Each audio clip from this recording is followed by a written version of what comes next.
నమస్తే V3 news ప్రేక్షకులకు కృష్ణాష్టమి శుభాకాంక్షలు.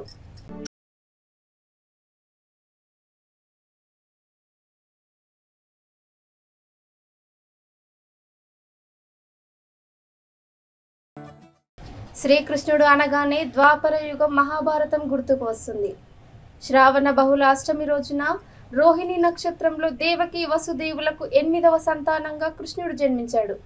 కృష్ణ పరమాత్మ జన్మించిన అదే రోజును మనమంతా కృష్ణాష్టమి అని, గోకులాష్టమి అని, అష్టమి రోహిణి అని జరుపుకుంటాం. హిందూ సంప్రదాయంలో కృష్ణుని ప్రత్యేకతే వేరు. కృష్ణ అవతారాన్ని శ్రీ మహావిష్ణువు 8వ అవతారంగా మన పురాణాలు చెప్తున్నాయి. తల్లులకు బాలకృష్ణునిగా, చిన్నవారికి చిలిపి కృష్ణునిగా, స్త్రీలకు గోపికా వల్లభునిగా, పెద్దలకు గీతాకారునిగా, ఇలా ప్రతి ఒక్కరి మధ్యలో ఏదో ఒక రూపాన కొలువై ఉంటాడు మన కృష్ణయ్య.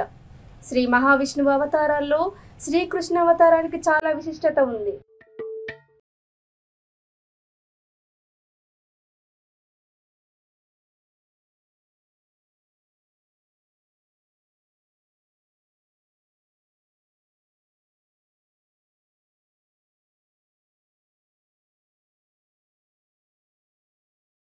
మహాభారత ఇతిహాసంలో న్యాయం 4 పాదాల మీద నడిచేలా చేసిన మహానుభావుడు మన కృష్ణుడు. కంసుడు సోదరి దేవకిని వాసుదేవుడు వివాహం చేసుకోవడంతో అసలు కథ మొదలవుతుంది.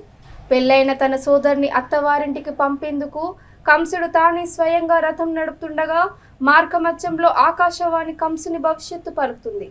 ఓ కంస, నీ సోదరిని పెళ్లి తర్వాత నువ్వు ఎంతో సంతోషంగా ఆమెను తీసుకెళ్తున్నావు. కానీ తనకు పుట్టే అష్టమ సంతానం వల్ల నీకు ప్రాణగండం, వారి చేతుల్లోనే నీ అంతం జరుగుతుందని చెప్తుంది. దీంతో ఉగ్రుడైన కంసుడు 8వ బిడ్డ వచ్చి నన్ను చంపుతుందా, ఇప్పుడే నా సోదరిని చంపేస్తాను అని కత్తి తీయగా వాసుదేవుడు వేడుకోవడంతో వదిలిపెడతాడు.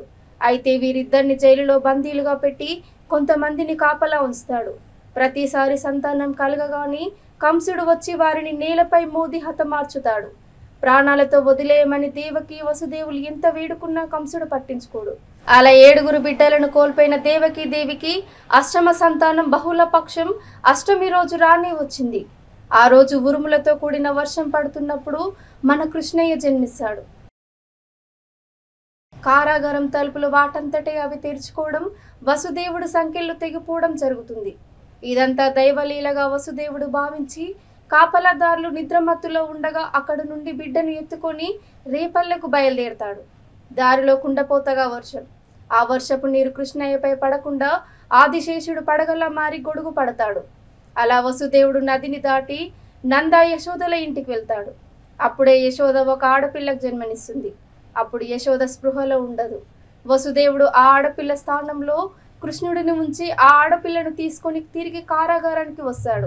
ఈలోగా సోదరి అష్టమ సంతానం కనిందని తెలుసుకున్న కంసుడు బాలికను చంపేందుకు ప్రయత్నించగా అమాంతం ఆ బాలిక గాలిలోకి ఎగిరి దుర్గాదేవి రూపంలో మాయగా మారి కంసుడిని హెచ్చరిస్తుంది. నిన్ను చంపేవాడు మరెక్కడో ఉన్నాడు అని చెప్పి మాయమవుతుంది.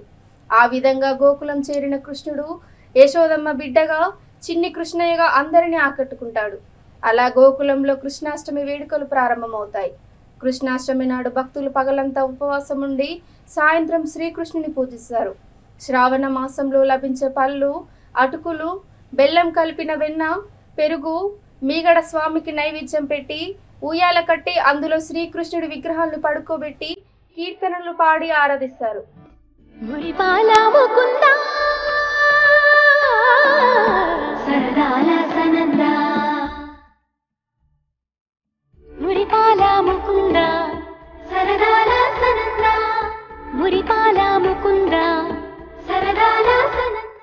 అలాగే కృష్ణాష్టమి నాడు ప్రతి ఒక్కరూ కృష్ణుడి పాదముద్రలు వేసి ఇంట్లోకి ఆహ్వానిస్తారు.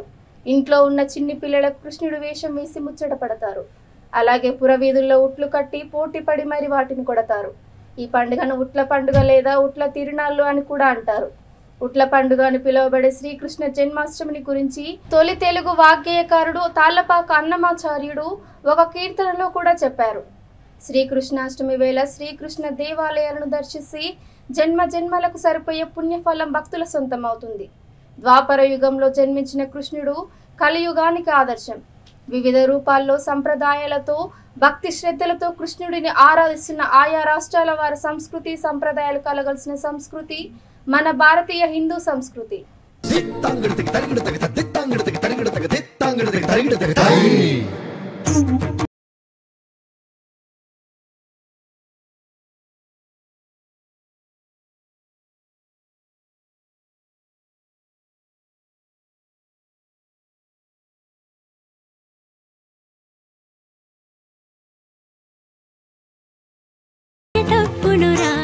మరోసారి V3 న్యూస్ ప్రేక్షకులకు కృష్ణాష్టమి శుభాకాంక్షలు.